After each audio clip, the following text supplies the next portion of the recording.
আসসালামু আলাইকুম আর রহমতুল্লাহি ওয়া বারাকাতুহু।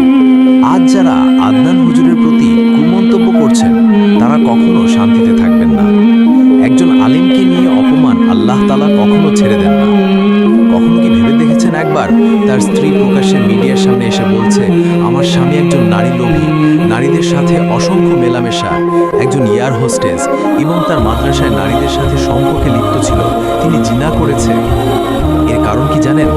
আদনান হুজুর একদিন একটা বক্তব্য দিয়েছিলেন। সেটা কি জানেন?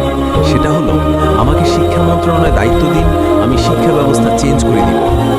রাজনীতিবিদরা জানে আদনান হুজুর যদি রাজনৈতিক শিক্ষা মন্ত্রণালয়ে আসার জন্য যদি নির্বাচনে আসে, তাহলে হাজার যুবক তার কথা অনুযায়ী চলবে।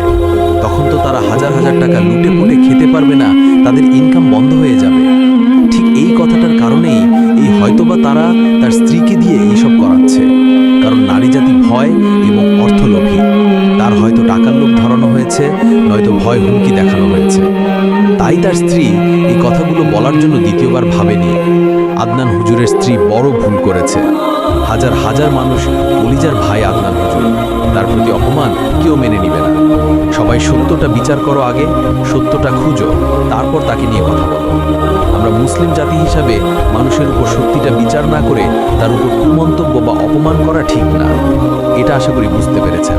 আমরা সবাই সঠিকটার উপর কথা বলবো, ইনশাআল্লাহ।